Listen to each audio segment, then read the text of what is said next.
Okay, here I am. In order to commemorate, as always, the death of William S. Burroughs. The 2nd of August 1997. I haven't done this without drugs before. William Seward Burroughs, who died on August the 2nd, 1997. So this year, I'm audio recording only because after a year of active alcoholism, I'm too fat to be allowed in front of my own camera. I'm looking at a copy of the 1936 edition of Reactions of the Human Machine, written by Dr. John Yerbury Dent, who most of us know if we are seriously interested in William S. Burroughs. My voice is shaking. I get nervous when Bill leaves the planet every year. This is written by Joe Darlington. By the way, I'm 5 months clean from opiates after at least a 20-year addiction, so this is weird. Okay, as I said, this page or this paper is written by Joe Darlington. It was sent to me by Warwick Sweeney, and the book that I'm looking at is the 1936 edition of Reactions of the Human Machine, written by Dr. John Yerbury Dent, and who treated William Burroughs for heroin addiction in London in, I think it was 1956. Here's what Joe Darlington writes. A Burroughs syllabus. This book came to me directly from the author's grandson, Warwick Sweeney, who is an excellent author in his own right. The pertinence of Dent's work to my current project was brought home by Sweeney's book, Hardy Tree, which you've certainly heard me mention. Sorry, I'll stop talking about myself. Jesus. Hardy Tree, which uses fiction to flesh out the many ways in which Dent and his ideas impacted Burroughs. Fiction? I thought it was all fact.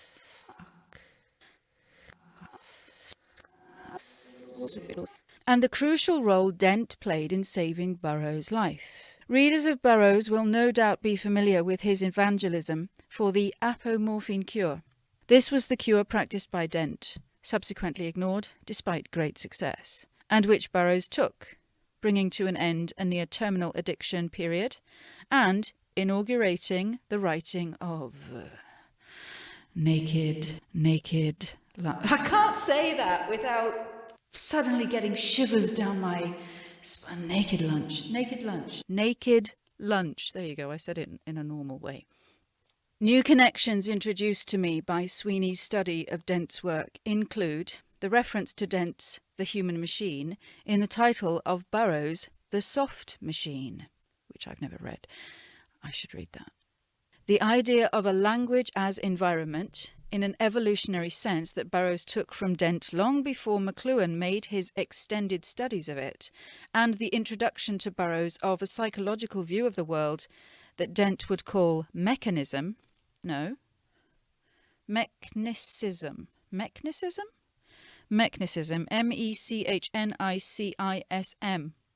Never heard that word before. Burroughs of a psychological view of the world that Dent would call mechnicism and would now be called radical behaviorism.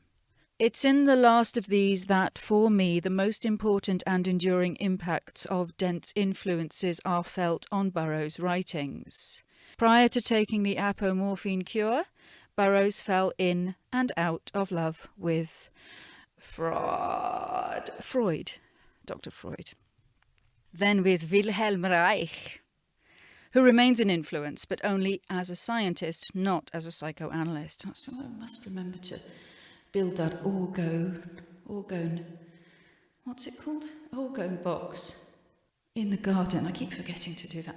And in between these, should I try and read that in a more civilized tone? Prior to taking the apomorphine cure, Burroughs fell in and out of love with Freud, then with Reich, who remains an influence, Orgone accumulator! That's it.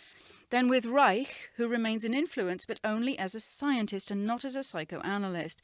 And in between these, with hypnotherapy, Dent, notably, is a practitioner of hypnotherapy at the time of writing Reactions, although he appears to drop this later on. After Dent, Burroughs' psychological reading exploration takes a notable turn for the mechanistic or biologistic. He cites B.F. Skinner and Loeb, L-O-E-B, recommends Delgado's physical control of the mind, uses the behaviourist methods of Herbert Breen, B-R-E-A-N, to quit smoking. Oh, I should look at that. And Napoleon Hill's Think and Grow Rich as a manual for increasing his productivity. So these were the things that Uncle... So this is me now, not Joe Darlington. These were the things that Uncle Bill was reading after Dr. Dent had given him the apomorphine, in addition to waking suggestion, which I think is being listed here as hypnotherapy. And it works, let me say, because I've tried it on myself. Yes, that's why I'm not using at the moment.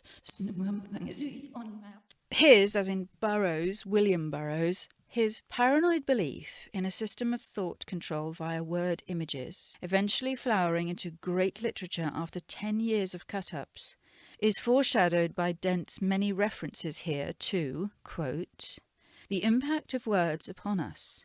Today much more is read and much more is heard than ever before, but our defences against hurtful suggestions have not kept pace with the rapid growth of this new environment. So true.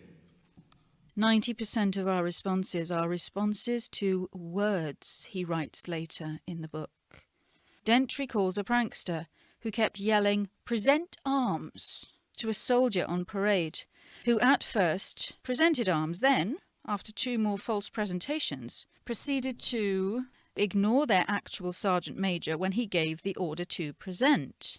All this needs is for Burroughs to add the tape recorder element, and we have the sonic warfare methodology that he proposes in the revised...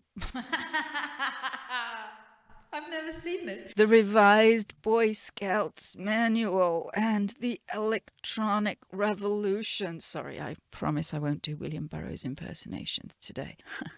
All this needs is for Burroughs to add the tape recorder element, and we have the sonic warfare methodology that he proposes in the revised Boy Scouts Manual and the Electronic Revolution, and also that he practiced in real life. Well, yeah. I'm going to have to find out what the revised Boy Scouts Manual is now. And the Electronic Revolution. In a very powerful early section, when Dent gives a potted history of living creatures, the better to explain the impact of conditioning on biological structures, there is introduced a definition of life as, quote, objectively, unquote, consisting of, quote, reaction of protoplasm to its environment. That's not a quote from Burroughs, that's a quote from Dr. Dent. Reaction of protoplasm to its environment. Later sections expand this theory of the protoplasm. Dent's protoplasmic theory is, I believe, a key to understanding Burroughs' jump from Reichian to Scientologist. The bit of Reich that Burroughs hoped to save, the scientist, although there was nothing truly scientific about Reich's later work, was obsessed with T cells and orgone. Dianetics defines engrams as early, sometimes pre-birth traumas that condition the organism and so need to be removed in a behavioralist's manner. Quote, running them. They were coincidence. Isn't it weird? So weird. There are no coincidences. I'm reading this cold in case anybody cares. Last night, I was watching a documentary about L. Ron Hubbard. And I had a brief flirt with Scientology when I lived in Hollywood. But anyway, enough about me. Next paragraph. The missing link here, and also between the manifold auras and colour fields that connect Burroughs' work to theological and spiritualist thought, is the idea of protoplasm, a pre-biological syrup that exists in all life, in humans in the form of the nervous system, and upon which conditioning acts. From this perspective, a typically Burroughsian loose association of ideas, his militant embrace of Scientology is a sort of recurrence of his apomorphine cure. Wow. Let's read that again. From this perspective, a typically Burroughsian loose association of ideas, his militant embrace of Scientology is a sort of recurrence of his apomorphine cure. It's perhaps due to this internal logic, a clear conceptual progression from one idea to another, that kept Burroughs infatuated for so long by the cult. Didn't one journalist once say that Bill was the only individual who managed to challenge and one-up L. Ron Hubbard? Sorry. I'm finding this very interesting. Notably, we also find in Dent passing references to radiation as a means of creating positive mutations. He even suggests that the testicles potentially descended from the body so as to gather more X-rays from the sun and accelerate our mutation as a species. That sounds so much like a Bill kind of theory, but if I understood that paragraph correctly, that's Dr. Dent. Let me make sure I got that right. Notably, we also find in Dent passing references to radiation as a means of creating positive mutations. He even suggests that the testicles potentially descended from the body so as to gather more X-rays from the sun and accelerate our mutation as a species. My mutation's not going to go very well in that case. Damn it. I shouldn't be laughing. This is quite serious. Burroughs' belief that rapid mutation would allow us to evolve in preparation for space travel, that's exactly where I was going with this. Burroughs' belief that rapid mutation would allow us to evolve in preparation for space travel seems to have many origin points, but its implication here in Dent further consolidates Dent's key role as an inspiration point. I would like to mutate. We can also find in Dent's book a condemnation of the church as using hypnotic suggestion to control its worshippers. Priests intentionally giving boring lectures so as to lull the congregation into a state of semi-consciousness. It's tempting to think of Burroughs' theories about Mayan priests using their calendar for mind control, although these have their origins in earlier years. This is one of the recurring considerations that I've had while reading Dent's book. It overlaps with Burroughs' own ideas in surprising ways. Dent is an intuitive thinker and his book is highly digressive. He references Sterne, S-T-E-R-N-E, that's Lawrence Sterne, I believe, twice, suggesting the digressions are intentional. He nevertheless remains a scientist, and so even his strangest-sounding theories are based on the empirical analyses that were available to him at the time. And we're talking in the 1920s and 30s, I'm assuming, if this book was published in 1936. William Burroughs has no such qualms about empiricism. He moves quite fluidly between scientific, pseudoscientific, and pure crank writers, taking what he likes from each of them. Oh, Bill, you make me smile. Oh, Bill, you make me smile. We might then assume that in encountering Dent's work, Burroughs was both attracted by what he already recognized in it as his own ideas calling out to him and influenced by it to take his own ideas in new directions. I am convinced, not me personally, but Joe Darlington, who wrote this, I am convinced that with a little judicious editing, a collection of Dent's selected works would open up a range of new vistas for researchers studying both Burroughs and the wider networks of which he was a part. The hard science is dated now, but many of the concepts remain fresh and intriguing. I'm also convinced that I now need to track down more of Dent's work, particularly Anxiety and its Treatment. Is that something to do with the all-American de-anxietized man? In order to get a clearer sense of the Doctor's own development. On a poetic level, I feel like Dent is the thinker who opens the final door for Burroughs that lets him see the world in that typically Burroughsian fashion. He is not, after all, a metaphysical writer. He is not like Ginsberg or Kerouac or the others. He is explicitly concerned with the word. He is explicitly concerned with the word, with language, with characters and concepts, as physical entities with direct impacts upon living human processes.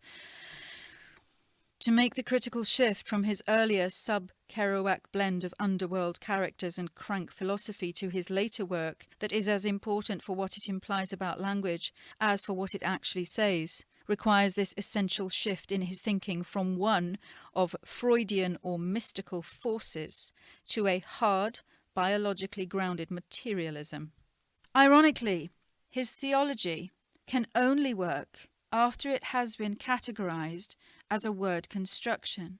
The notion that there might be transcendent Blakean worlds residing beyond language is entirely incompatible with Burroughs' mature theory, for which the point is to evolve and mutate language as a critical part of the evolutionary mutation of humanity. There is no escape from control. Dent is the pivot around which Burroughs moves. It's called a Burroughs syllabus. It's based on a reading by Joe Darlington of Dr. John Yerbury Dent's 1936 book called Reactions of the Human Machine. It seems to me that was quite a nihilistic ending, and I never felt that I haven't read all of his books, I should mention that, but Naked Lunch I've read over and over again, and I was always convinced that it was that the language in Naked Lunch had some sort of key, secret to getting myself off the addiction to opiates that I had and many other drugs, including alcohol. Right, I'm talking too much. This is being recorded in recognition of the anniversary of the death of William S. Burroughs. It'll be uploaded on the 2nd of August, No, it's not 19. Jesus. What's the year? 2022. In recognition of the death of William Burroughs on the 2nd of August, 1997. There is no escape from control. That's the penultimate sentence in this paper, or this page, this WordPress page. The way I have used William Burroughs is an escape from a control that I have seen as malevolent. I knew it was vocabulary based because of the words I was told as a child, which were totally damaging, but made me believe in the lies that I was told by the fuck-ups that were supposedly adults surrounding me. And I have managed to undo most of it. Your body is a boat to lay aside when you reach the far shore, or sell it if you can find a fool. It's full of holes. It's full of holes. It's full of holes. Well, I haven't done this without drugs before. My voice is shaking. I get nervous when Bill leaves the planet every year. I get nervous when Bill leaves the planet every year. Your body is a boat to lay aside when you reach the far shore. Your body is a boat to lay aside when you reach the far shore. Your body is a boat to lay aside when you reach the far shore. When you reach the far shore.